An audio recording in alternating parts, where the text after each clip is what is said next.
Hello and welcome back to English Today. This is the second DVD of the beginner level, and in this DVD you will see 3 more episodes of our story, That's Life. And then in our special TV programs there will be a debate about low-cost airlines and an interview with a sports expert about football training. Then, in the grammar section, we will study the simple present, frequency adverbs, some and any, there is, there are, and also making suggestions. Now remember, if you have problems understanding anything, use the subtitles. Okay, so enjoy studying and have fun.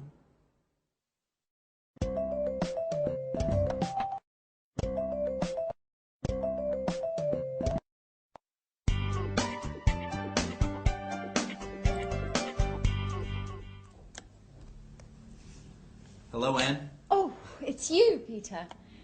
Look, this is it. Look at what? My office. Here, near my bed. Oh, I see. By the way, where are the office supplies? The computer supplies are in that cupboard over there. The folders, pencils, pens, etc. are here in this cupboard. And I also have 2 chairs. Oh, good. Are these for everyone? No, they are not. Don't touch anything, please.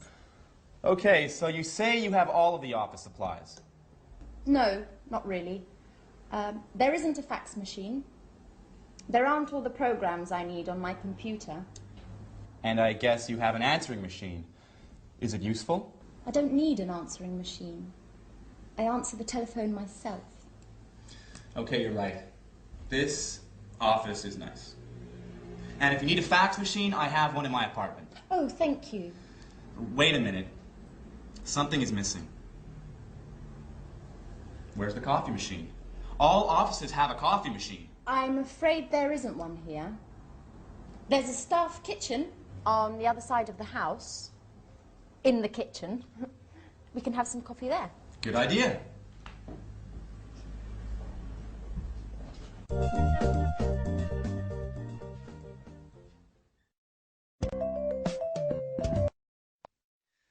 Hello and welcome back to English Today. How are you? Now, in that last episode of That's Life, did you notice that Anne described her office? And the most important thing for Peter was what? The coffee machine. Strange. Now, I want to look at the language that Anne used. She used there is a and there are some. Let me explain that to you.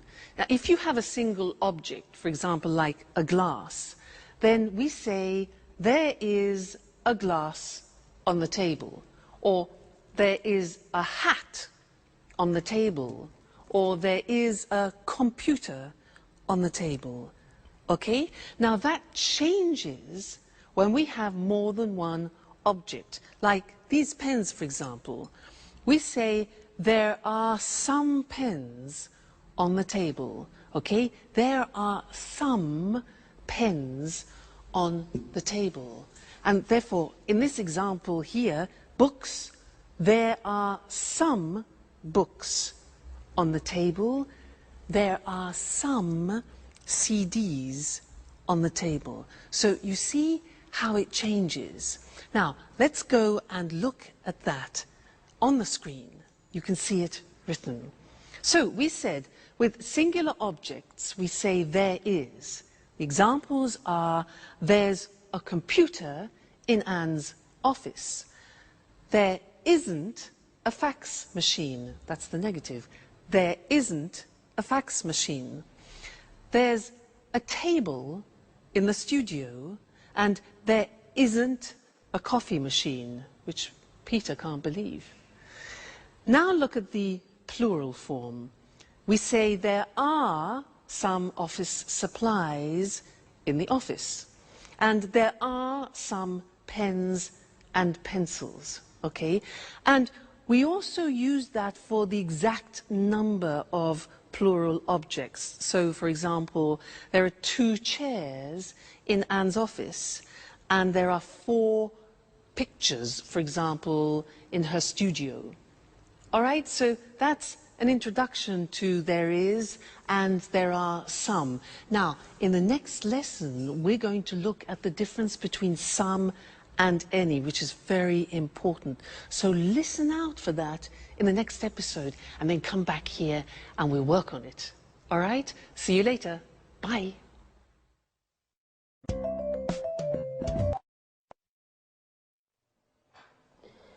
Do you want milk with your coffee? There's a bottle in the back of the fridge. I prefer it without milk, but with some sugar.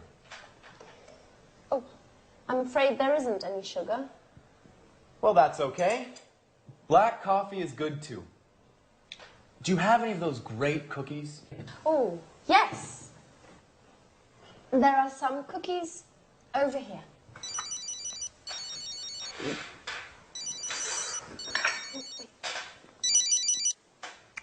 Peter speaking. What? An audition? No, not at all. I'm free. Great. Bye.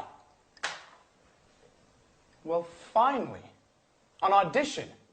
Wonderful. When? Next Monday at the Opera Theater. These cookies are fantastic. Are there any more? There are some more in the box. Thank you. Bye, Anne. Time for music. Hey! Take your dirty napkin away from my kitchen!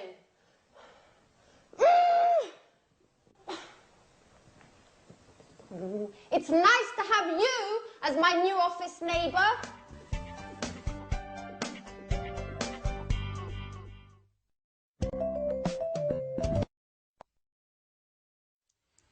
Hi again. Anne's a bit difficult, isn't she? Yeah. Now, this is a lesson about some and any. Remember, Peter said, "Can I have some coffee and some biscuits?" Well, I want to talk to you about that right now. Now, in order to understand some and any, we have to understand the difference between countable objects and uncountable objects. So, these things here are ingredients to make a wonderful English lemon cake. Let's divide them into countable objects and uncountable objects. Let's start with these. Now, these are lemons. Countable means you can count them. Uncountable means you can't count them. Can you count these? Yeah, 1, 2. So, these are countable, so there are some lemons. Now, what about these? These are nuts. Can you count these? Yeah, 1, 2, 3, etc. So they are also countable. So we say there are some nuts on the table. Now, what about this? This is marmalade. Now, can you count marmalade? Well, you can count the container, but not the marmalade inside. So this is uncountable, and we say in English, there is some marmalade. It's a singular verb. So we put it here, it's uncountable. Okay? Now, let's look at this. What's this? This is salt. Salt. Now, is this countable or uncountable for you? Countable or uncountable? Well, it is very difficult to count all the little bits of salt, so this is uncountable. We put it here, all right? Now, next thing, these two, eggs. Countable, uncountable, 1, 2, countable. There are some eggs. This here is spices. Spices. Now, these you can count. So we say there are some spices. What about this? Milk. You can count the bottle, but can you count the liquid? No. So all liquids are uncountable, and we say there is some milk. There is some milk. So singular verb. Put that there. Now, what have we got here? Butter. Butter. Can we count that? Well, we can count a packet, yes, but the butter inside? Exactly, no, we can't count butter. So there is some butter, we put it here. Good. Now, what else have we got? Flour. You know, flour we use to make pizza, to make cakes. Is that countable? Exactly, it's not countable. It's like salt, like sugar, like coffee. So we put this here, uncountable. And the last thing, this. What's this? Water. Is water countable? No, it's not. So water goes with the uncountable. There is some water. It's quite difficult, hey? Let's look at the screen to see that written, all right? And we will do a general summary. So we said countable objects in the plural. In the positive form, we say there are some lemons on the table. There are some CDs on the table. There are some eggs on the table. So that's countable. Now the negative is there aren't any, we use any, there aren't any cigarettes on the table. There aren't any biscuits, important, any for the negative. There aren't any magazines, for example, all right? Now, questions. Here again, we use the word any. We use any in the negative and any in the questions. So, are there any glasses on the table? Are there any books on the table? Are there any pens? All right, so some in the positive, any in the negative, and the question form. Good. Now, let's move on to uncountable objects. These ones here. The examples are, there is, singular verb, some sugar on the table. There is some flour on the table. There is some water on the table. Okay? Negative, again, we use any. We say there isn't any bread on the table. There isn't any wine, a liquid, on the table. There isn't any chocolate on the table, all right? Questions, again, with the singular verb and any. Is there any money on the table? Is there any pasta? Unfortunately not. And is there any beer? Okay? Now, I want to add one more thing to this lesson, and it's the words this, that, these, those. Let me explain. With one object, you say this CD when it's close to you, this CD. But when it's distant from you, far away, you say that CD, this, that. All right? We hear this very often.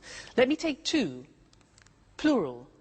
Now we say these CDs.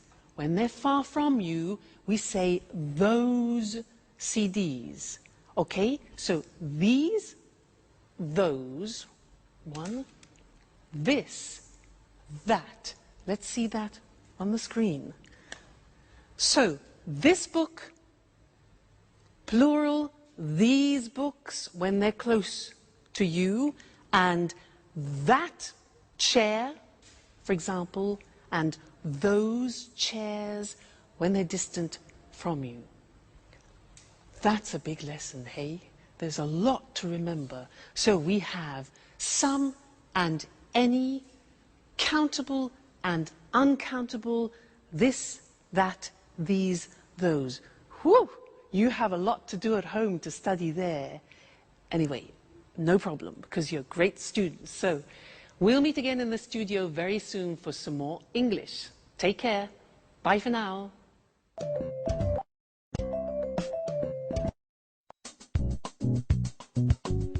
Work is so hard, guys. I wake up at 6:30 every day, have breakfast, and take the train to work. Every day. I know. I get up at 7, but I have a friend at work who usually gets up at 6. Why? That's too early.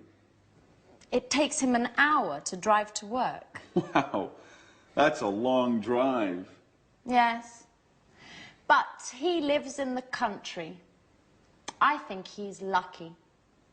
Every weekend he can go for walks in the woods, not in traffic jams. I guess that's pretty nice. He lives in the countryside, but works in the city. A pretty nice combination. What about you, Sharon? What time do you wake up? I usually get up at about 9 o'clock, but I live in the city. It's easy to get to work. Yes, but you get home very late. Often 6:30 or 7. You know, I sometimes have 5 or 6 groups of tourists a day. You work too much, my dear. And you sing too much, Peter.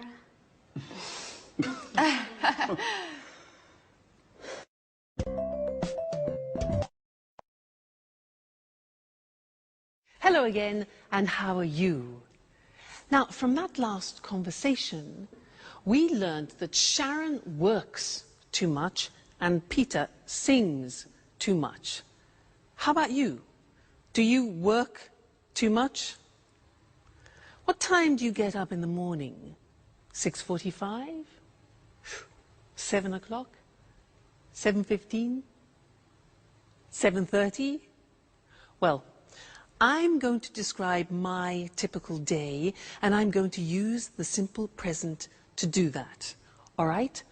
Well, first, I wake up at 6:45, but I don't get up. I listen to the radio, and I listen to the news. Then after, I slowly get up. That's difficult. And I take a shower. I take a shower. I get dressed.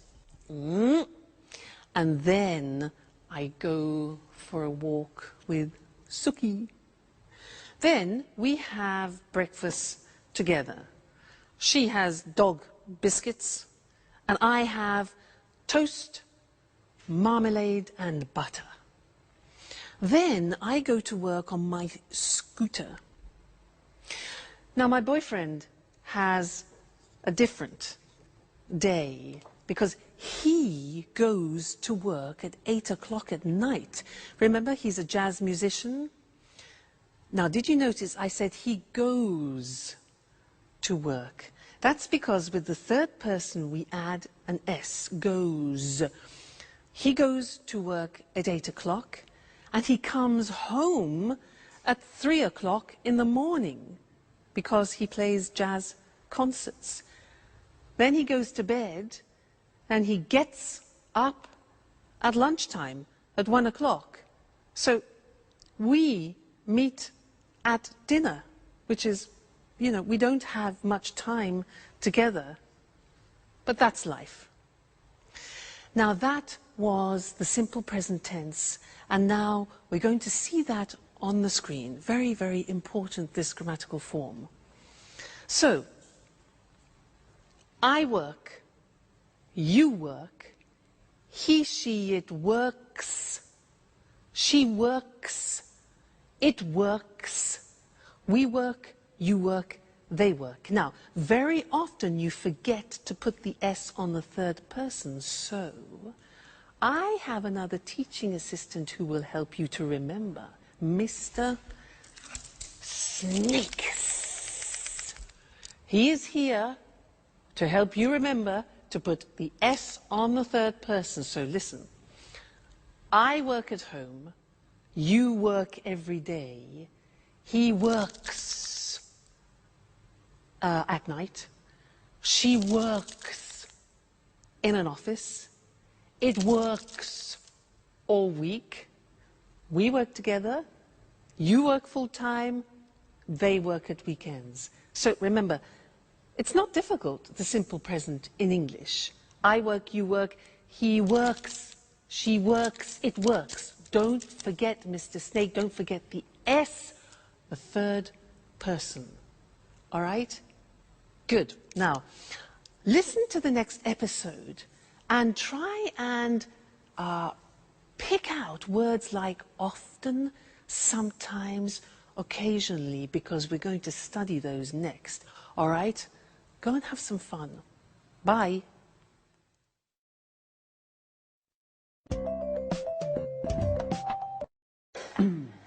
Alice, I bet you don't wake up at 6 o'clock every day. Tell us something about your typical day at university. Well, I sometimes have classes in the morning, but I usually have classes in the afternoon. On Mondays, I always attend lectures in the morning. And where do you study? I usually study in the library, but I sometimes study at home too, when I don't have classes in the morning. My friend David also studies at your university. Do you remember him? David Leary? Yes, I occasionally see him in the library, and sometimes in the park. In the park? Doing what? He likes studying there. He takes his books, finds a nice park bench, and reads there. Not a bad idea. You can study and enjoy nature at the same time. Yes, I like the park too. Unfortunately, I often need books that are in the library. And what about lunch? Do you usually make sandwiches and take them with you? Oh no, I hate cooking. I usually have lunch in the cafeteria with friends. Oh, I do just the opposite. I usually cook lunch at home. I seldom have a quick lunch at coffee shops. Okay, guys. Stop with this boring talk. What about fun? Do any of you do anything besides working and studying? It's Friday, remember? You're right, Jack. I'm so happy it's Friday. Me too. It's weekend time. Time for shopping.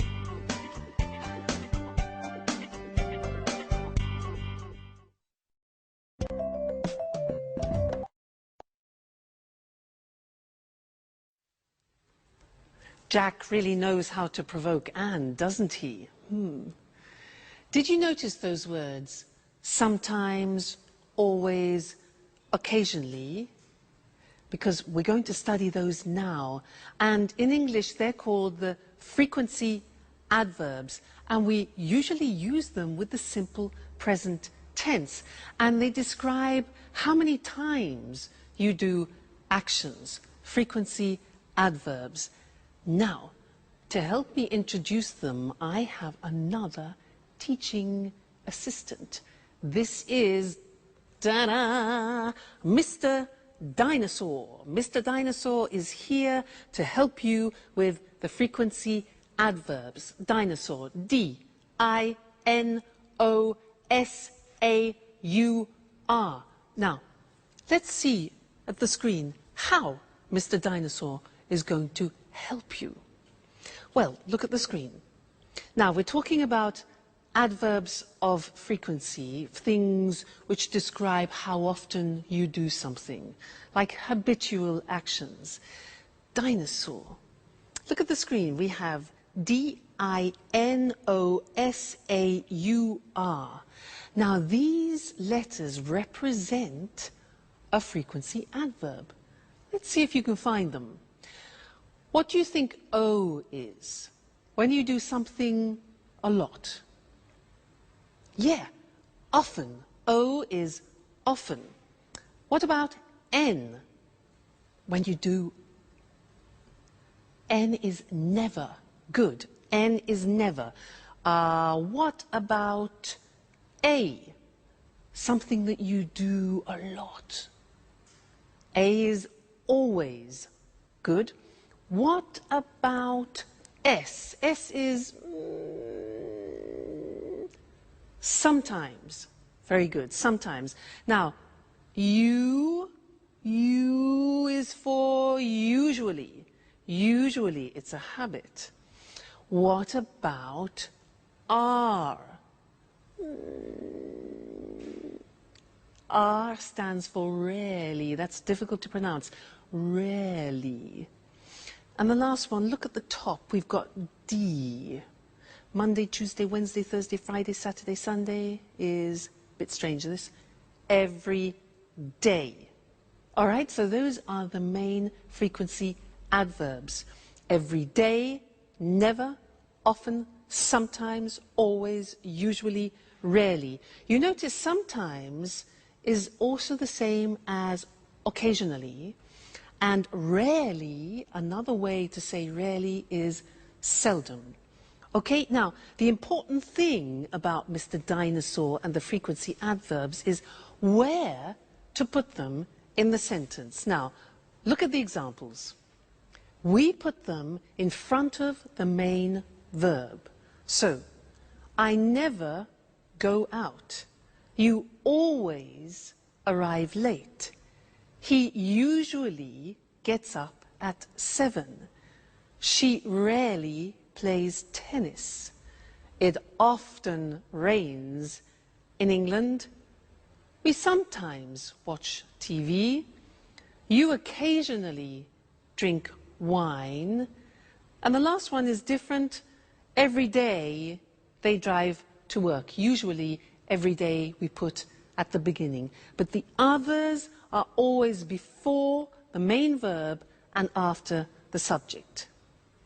Now, one problem.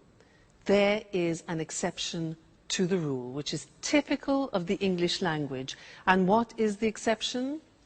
The exception is the verb to be. The verb to be is always an exception in English. Let's see how that works. Look at the example. He isn't often late. We are sometimes in a hurry. You see the position. The position of the frequency adverb is after the verb to be, not before. And that's the rule. So he isn't often late. We're sometimes in a hurry. They're never at home. And I'm always tired. So those are the frequency adverbs, very important, and we use them to describe our habitual actions.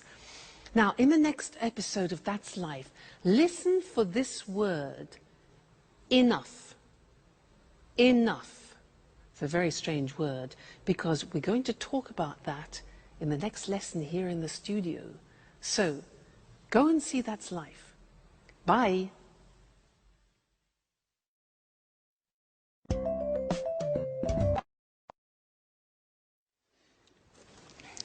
Yes, I always go shopping on Saturdays. The first thing I do on Saturday is drive to the supermarket. I sometimes go shopping on Saturdays, but usually I sleep late. I'm always so tired on Saturdays. I'm never tired on the weekend. The weekend is a time for fun. I paint, go jogging, go out with some friends. Unfortunately, I sometimes have to study. Oh, I sometimes do a little work at the weekend. When I'm free, I like going swimming, going to exhibitions, or to concerts, if I have enough money. Oh, and every Sunday, I clean up the entire flat. And in the evening, I watch TV. Oh, I never watch TV. It's boring. Peter and I like going to the cinema at the weekend. Yes, it's important not to watch too much TV. An hour a day or so, that's enough. Come on, guys. You talk like my grandfather. Work, TV, housework on the weekends. Life is more. I want you to take me to places where young people have fun. Great! Get ready, Grandpa.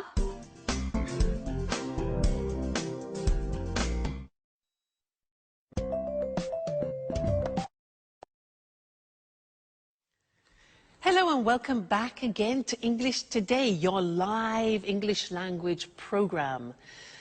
Now, did you notice how Anne said that she loves going to concerts and exhibitions, but she doesn't have enough money? Now, this word enough, it's written E-N-O-U-G-H. The pronunciation is enough. What does it mean? Let me show you. I have a ticket here for a concert, okay? This is 45 euro. 45 euro. Now, I have 40 euro here. 40 euro, 45 euro for the ticket. It isn't enough. It means it's less, it's not sufficient. It isn't enough. No ticket, no concert. So, happens. Like Anne, poor Anne, not enough money. Now, another example, you ask me, can I have a glass of water? And I say, sure. So, here you are. You say, what? Excuse me, it's not enough. Not enough, it's not sufficient. Oh, I say, okay, fine. So, glass of water, here we go. And you say, oh, it's too much. Too much. Now, that is the opposite. When something is in excess, it's too much. Let's go back to the ticket. For example, imagine that the theatre ticket has a discount. Now it only costs 30 euro. 30 euro. I got 40 euro, which is too much. In excess, too much. But that's great. That's not a problem. That's great. I can go to the concert. Okay? So, that's enough, too much. Now, one more word. It's a small word, and it's so. When do we use so? If I say to you, you are so intelligent, that describes an emphasis. You are so intelligent. You could also say, the glass is so full. Okay? So is to express an emphasis of something. So, we've studied enough, too much, and so. Let's look at those on the screen now to help you, okay? Enough, pronunciation, enough, when something isn't sufficient. There isn't enough water in the glass. There isn't enough money. Then we can also use it with an adjective. The glass isn't full enough. After an adjective, it isn't full enough. Let's move on to when we talk about something in excess. So, there's too much water in the glass. There's too much money. Great. There are too many coins. Now, many is because we use it with countable things. There are too many coins. We can use it with an adjective. For example, the ticket is too expensive. The glass is too full. All right? Then the last thing was so. When you want to emphasize something, the ticket is so expensive. The glass is so full, or you are so intelligent. Fantastic. So that's the end of this lesson. Remember, enough, too much or too many, and so. That's it for now, and I'm going to see you again extremely soon. Take care. Bye.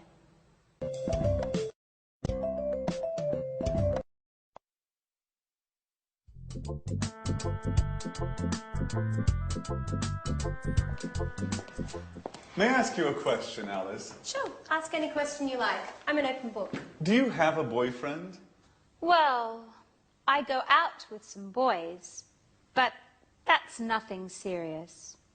According to my birth chart, I need some Taurians. But that's not easy now that Saturn is in Leo. I see. Anyway, I think you have a strange relationship with boys. Oh, no. I like boys very much. They're great at carrying packages. You're exceptional. Thanks, Jack. But now, stop talking about me. Let's talk about you. What do you think of me? No, really. I'm curious. What do you do at work? Oh, nothing special. You know Speedmaster, the sporting goods factory. Yeah, sure. They produce wonderful running shoes. What department do you work in? I'm a sales manager. Last month they gave me a promotion, and now I'm responsible for Southern Europe. That's why I moved here. Wow, that's really interesting. You must be very good at work. What exactly do you do? Oh, basically I look for new clients and keep them informed about new product lines and take care of their requests. What kind of requests do they have? Oh, they often ask questions about new models and prices. What do you do if they want a discount? Well, basically, I don't get mad. I listen to them and then I tell them no. Well, seriously speaking, it depends. Each client is different. If they're important, I try to make an agreement with them. Hi, Anne. Hi, Sharon. Where's Peter? Oh, Peter's preparing his audition. Well, tell Peter I wish him good luck. Do you really care?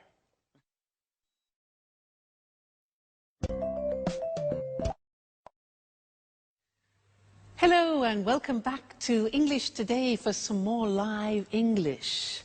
Now, Jack, does he really care for Sharon? I think he does. Let's ask Mr. Monkey. Mr. Monkey, does Jack really care for Sharon? Mr. Monkey. Yes, he agrees, he cares. Now, in that episode, there were a lot of questions, and I want to practice that with you now. And to do that, we are going to have a quiz. I am going to change profession. I am no longer an English teacher. I have a different job. I will ask 10 questions. I will give the answers, and you must guess my new job. Now, if you guess it correctly, I will play a flight for you to go to London for a romantic weekend. How about that? Flight to London? So 10 questions. Listen carefully. Number 1. Do I work in an office? No, I don't. Number 2. Do I work outside? Well, yes, actually, I do sometimes work outside. Next, do I have special qualifications? Oh, yes, I have special qualifications for my job. Okay, next one.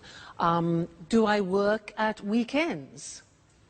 Yes, I do, actually. Most weekends I work. So, I don't work in an office. I work outside sometimes. I have special qualifications, and I work at weekends. Okay, next one. Do you travel a lot?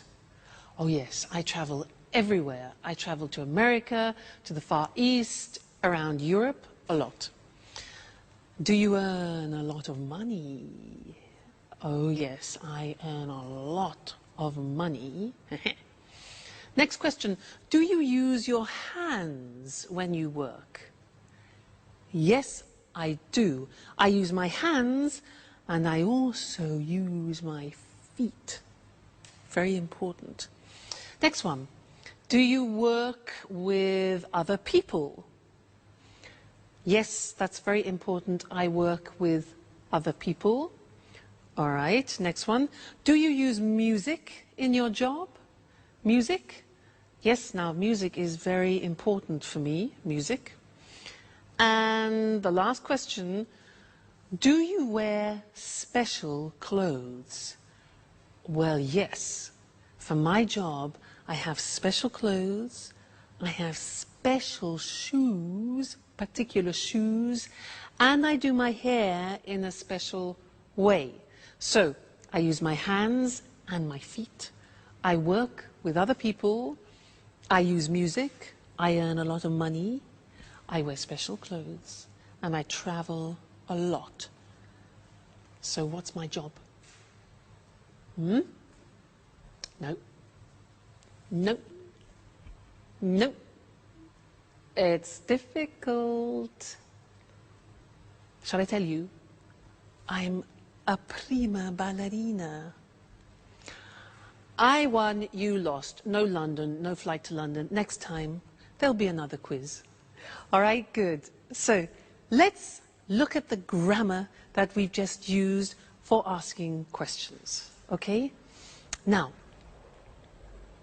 we have the question form with the question word like when, the auxiliary, do, I, the subject, and then arrive, which is the verb. So, when do I arrive? Okay, that's a typical question in the simple present. Look at the next one. What do you do at work? What do you do?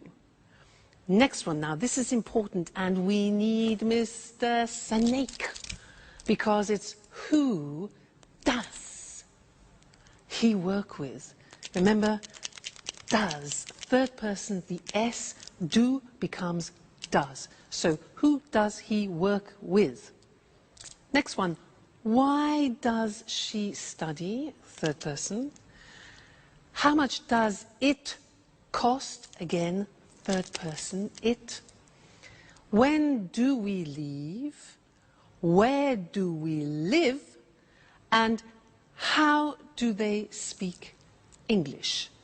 Okay, so remember, third person does is the auxiliary plus the infinitive.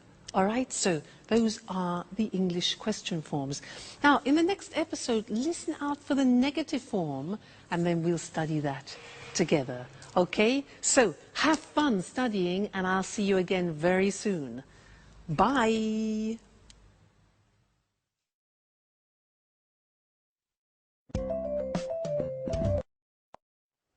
Oh, girls, we're talking about jobs. Tell me about your job, Sharon. What do you do at the moment? That's an interesting question. Really? Why do you say that?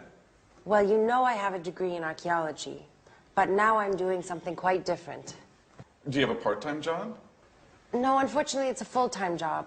I work for a travel agency. Oh, what do you do? I give tours around the city. I bring tourists to monuments and museums and other interesting places. Oh, that's nice. Could I have you as a tour guide for one day? I'm sorry. I only work with groups, usually with Japanese people. Oh, well, I'm a black belt in karate. Very funny, but it's not enough. It's too bad. Anne, stop cleaning for a moment. Sit down and tell me about your job. Okay. I work in a publishing company. Oh, so you work with famous writers? Not exactly. I don't work with the writers. I just read their proofs and correct them before printing. By the way, do you know Paul Taylor? He works with you, right? Yes, but we don't work in the same department. He works in the advertising department. But we are good friends. Every weekend we play tennis together. Play tennis? I'm jealous. Do you play tennis too? Do you want to play with us? Well, just joking. I don't play tennis that well. Only karate.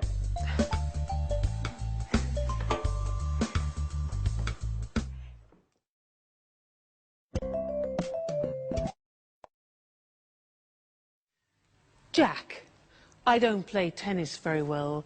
I only do karate. He doesn't play tennis very well. It's easy. Men. Now, Anyway, it was a good example of the negative of the simple present tense. I don't play tennis very well. Now, I'm going to tell you my typical day again, but in the negative, and listen to the grammatical form, okay?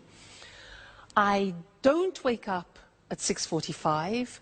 I don't get up after. I don't listen to the radio. Now, don't is do not abbreviated, okay? I don't take a shower. I don't have breakfast with Suki, and I don't have Tok biscuits. Now think of my boyfriend. Let's go into the third person. My boyfriend doesn't go to work at 8 o'clock at night. He doesn't play the saxophone. He plays the double bass. Now, doesn't is does not contracted.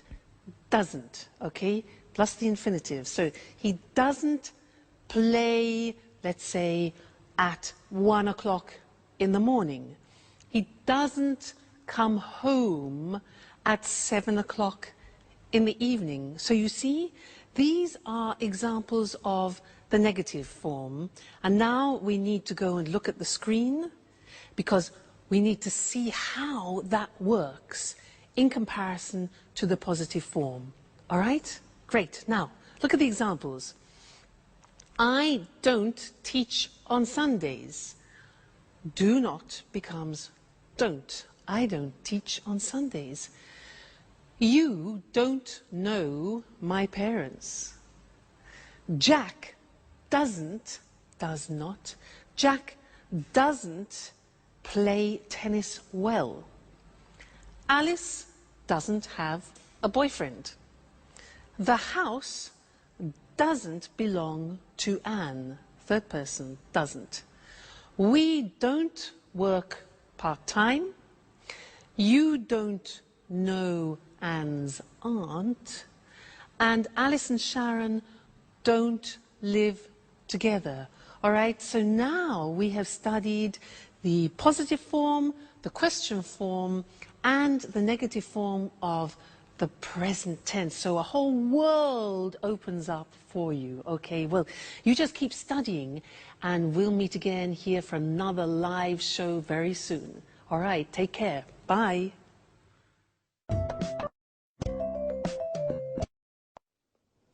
Good evening from Eric Brown. Welcome to another edition of Let's Talk. With me here in the studio are Marie and Tom. Hello, Marie. Hello, Tom. Hello, Eric. Well, today, let's talk. Let's talk about what, Marie?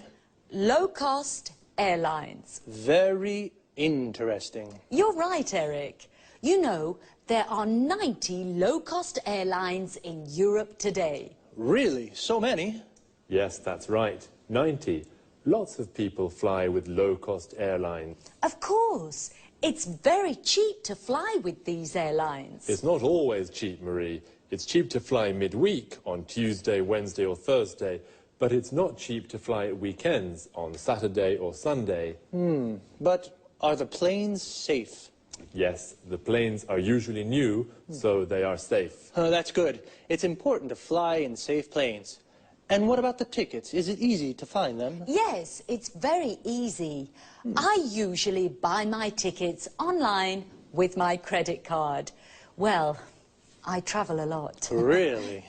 You're a real expert on low-cost airlines, Marie, aren't you? Yes, I am. My boyfriend lives in Berlin. Oh, and how often do you visit him? I go to see him twice a month. Oh, I see, I see. And are the flights on time? Yes, they're usually on time. I leave work at 5:30 in the afternoon and arrive at the airport at 6. Perfect for the check-in. That's very convenient. You're lucky, Marie. Usually low-cost flights leave from airports a long way from the city. What time's your flight? At 7 o'clock. You're really lucky, Marie. Usually low-cost flights leave late at night or early in the morning when it's not convenient. Yes, that's true. And yes, I am very lucky. Is there any food on the plane?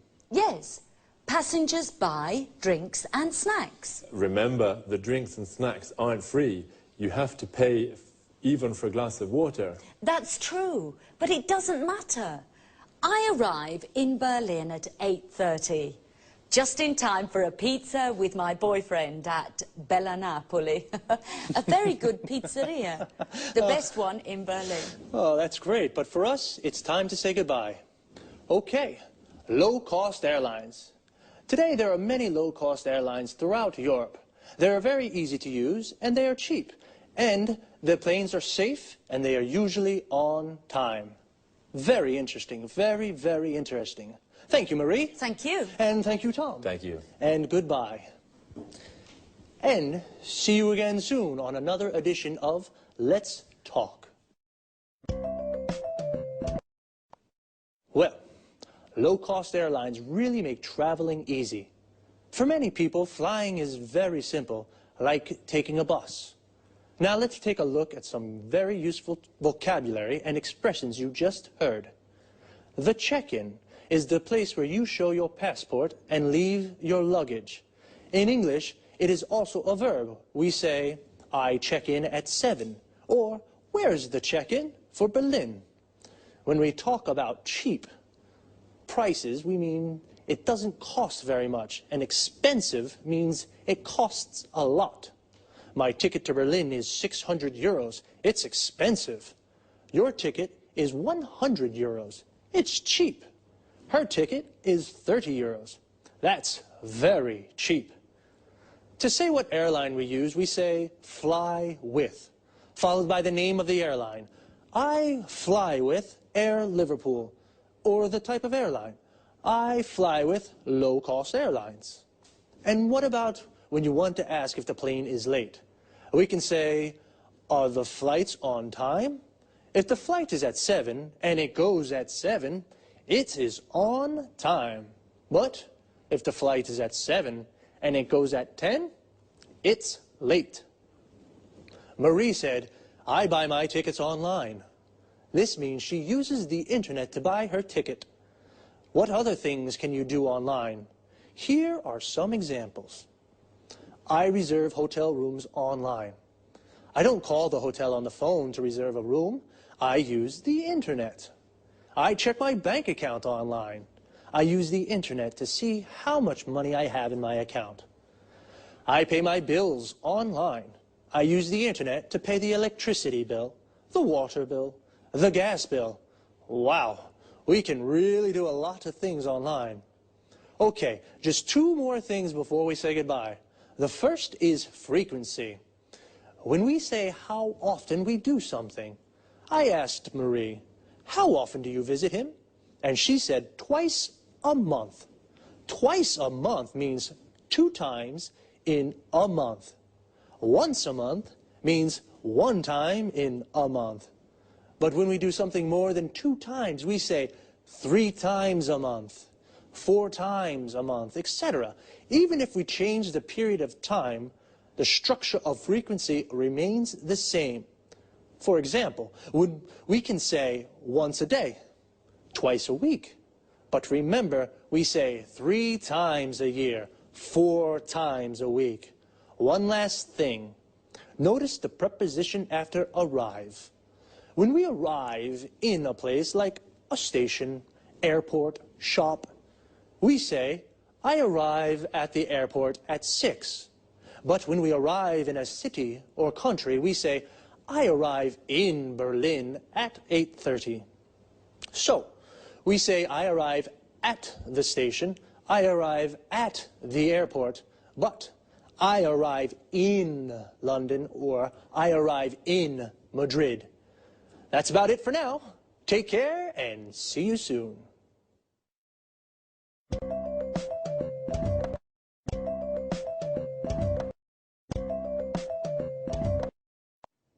Good afternoon to everyone. Welcome to Sports Special, the program dedicated to all sports and all sports fans. I'm Eric Brown. In the studio with me is John Forbes, our sports expert. Well, John, what are you talking about this afternoon? Football. Great, my favorite sport. It's not only your favourite sport, Eric. Millions of people love football. Of course. It's a fantastic game. The best in the world. Well, maybe. But remember, Eric, football isn't only about fame, success and money. Oh, a lot of money. Professional footballers earn millions of euros. That's true. But football is also about hard work, fitness training, stretching and jogging almost every day. Really? How often do professional players train? They go jogging every day at 8 in the morning, and then they work out in the gym. Ah, so much exercise. And that's not all. Really? What do you mean? Well, they also practice football 3 or 4 times a week with the team. And where do they train? They usually do fitness training at the football ground. First they do stretching, then they practice shooting. Is the coach with them during the training?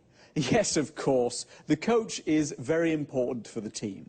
He shows the players good techniques for passing, dribbling and heading. And he decides who plays in the matches. How many matches are there in a football championship? 30, more or less. You know, football championships take place in the winter, usually from September until June. And when do they play matches? At weekends, but the big clubs also play during the week for the European Cups. Oh, championships, European Cups, training. Footballers are very busy. Yes, they are. The only time they rest is in the summer. Well, holidays only in the summer, but what about fun? For example, can the players have a beer after a match? Of course, Eric, especially if they win. A beer is a perfect way to celebrate a victory. Well, a footballer's training routine is very hard, but it is very rewarding too. Okay, thanks to our expert, John Forbes.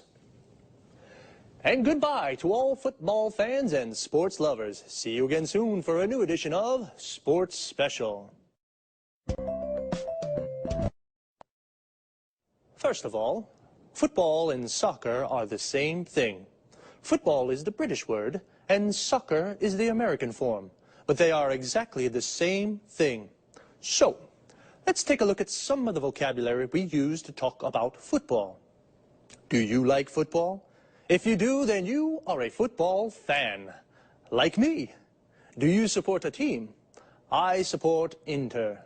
We say that we support a team when we are a fan of that team. So, what is a team? It's the group of players that play together. For example, Manchester United is a football team. A person who plays football as a job is called a professional footballer or a professional football player. Footballer and football player are the same thing. A football player is a footballer. And every team has a coach. A coach is the person who prepares the team. He teaches techniques and how to play well. So, 11 football players make a team, and when 2 teams play against each other, they play a match. But as John told us, footballers don't only play matches, they do a lot of training. Training is all the exercises they do to prepare for matches. We can say, footballers do training, or footballers train. Training is the noun, and train is the verb. And what do they do when they train? John said a few. They work out in the gym. They do stretching. They go jogging. And they practice football skills. John also mentions some of the skills or techniques that footballers practice. Passing, which means to pass or kick the ball to another player. Dribbling, which means to move the ball forward with the ball. Shooting, which means to shoot or kick the ball into the goal. And heading, which means to hit the ball with your head. It's a lot of hard work. I think they definitely deserve a beer when they win. Well, that's all from me for now. Take it easy.